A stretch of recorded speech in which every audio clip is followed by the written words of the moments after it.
Сәлеметсіздерме? Сәлеметсізбе. Отырыңдар.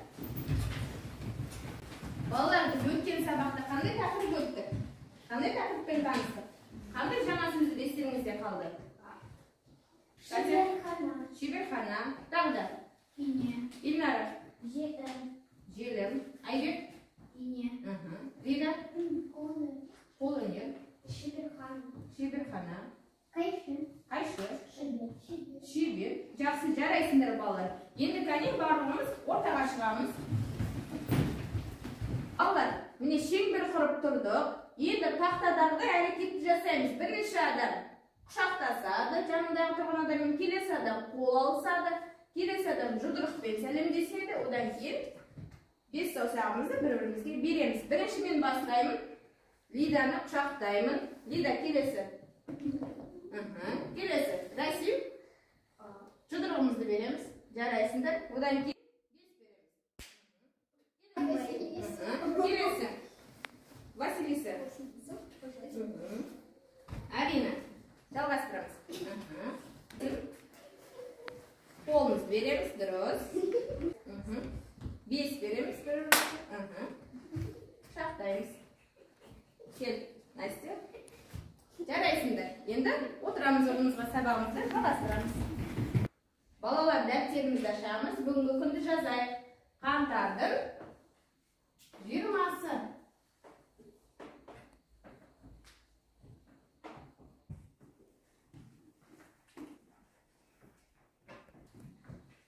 Енді бүгінгі тақырыпта кездесетін жаңа сөздермен таныс болайық. Бірінші сөзіміз қылқалам.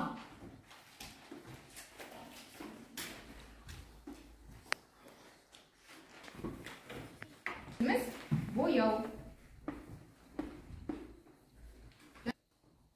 Балалар, енді осы жаңа сөздерді хормен қайталайық. Бірінші қылқалам. Өрнек. Ұшақ. Бояу. Тағы да біледі. Бояу. Ұшақ. Өрнек. Қылқалам. Жақсы. Енді кітаптың 19-шы бетін ашамыз. 19-шы бетті ашамыз. Аштық па?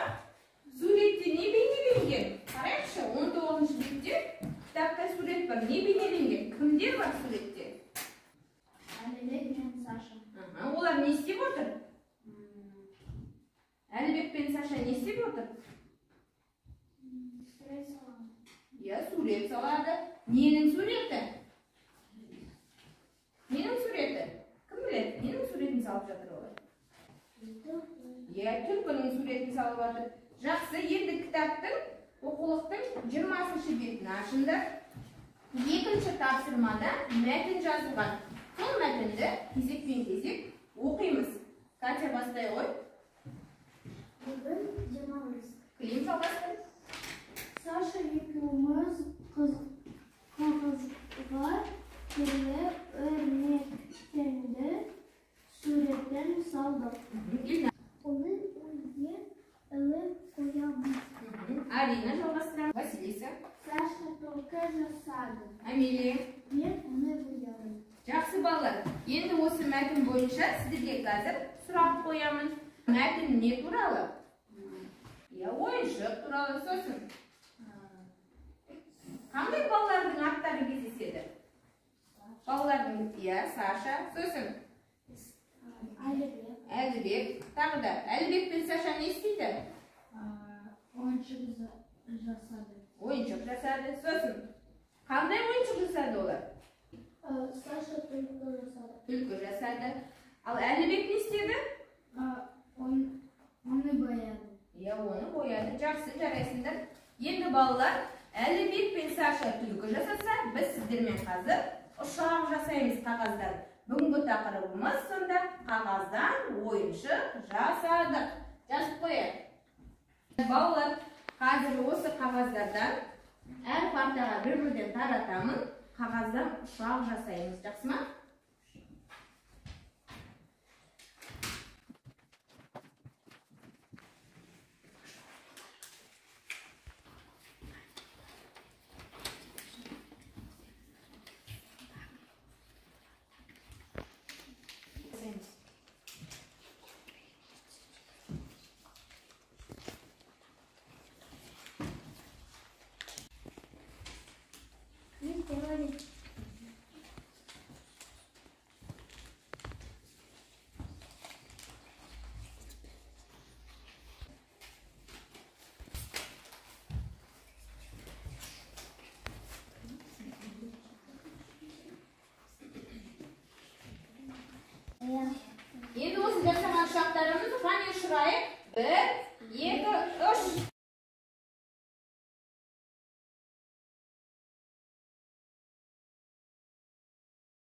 Балалар, қазір сіздермен серпіту сәтін жасаймыз.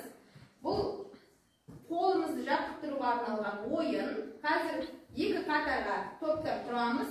Балалар, дайынбыз ба? Иә. Қане бастаймыз. 1, 2, 3.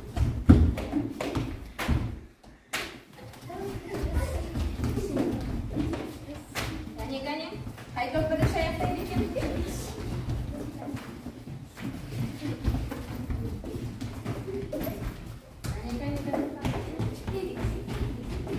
Жарайсыңдар. Тағы да жүргіземіз.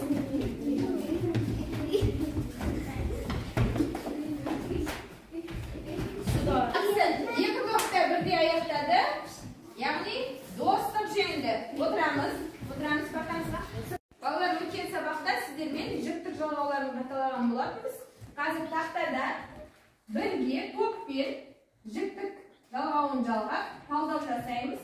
Одан кейін әрқайсымыз жеке-жеке жасаймыз. Сен, сіз, ол,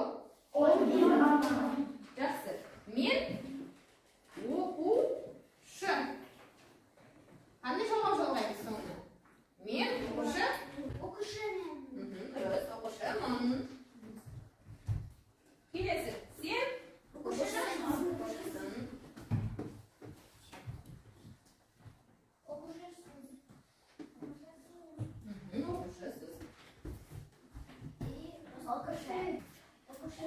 Ол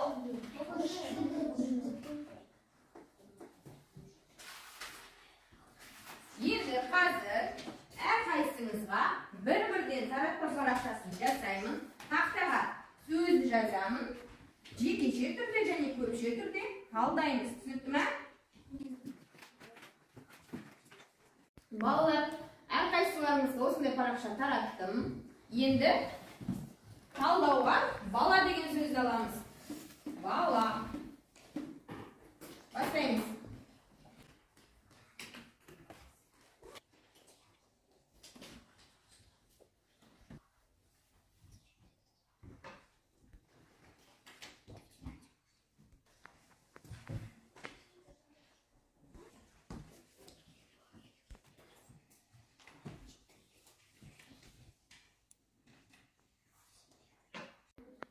Балалар, болдық па? Болсақ оқиық. Бірінші, мен. Клим бастай ғой. Мен баламын. Дұрыс па, балалар? Бағалаймыз. Келесі, екінші, сен. Кім оқиды? Катя? Сен баласың. Дұрыс па, балалар? Қане бағалайық? Қане Катяны бағалаймыз. Жақсы. Келесі, сіз. Арына. Сіз баласыз. Дұрыс па, балалар? Бағалайық. Қане бағалаймыз арынан. Дұрыс. Жарайсыздар. Келесі, ол. Ол бала. Ол бала. Жақсы. Бағалаймыз әйелікті. Жақсы. Балалар, сабағымыз соңына жетіп қалды. Біз бүгін қандай жаңа сөздермен таныстық? Қане, кім айтады? Қылқалам. Қылқалам. Саша? Бала. Өрнек. Бояу. Валерия. Ошақ. Жақсы. Енді күнделігімізді ашып, үй жұмысын жазып алайық. Үйде осы бүгінгі тақырыпта өткен жаңа сөздерді жаттап келеміз. Балалар, сабағымыз қорытындылау мақсатында тақтада үкілер ілінген. Бірінші үкі: сұрағым бар, ештеңе түсінбеді, маған сабақ ұнады. Партамызда жатқан стикермен сабағымызды бағалайық. Қане шығамыз?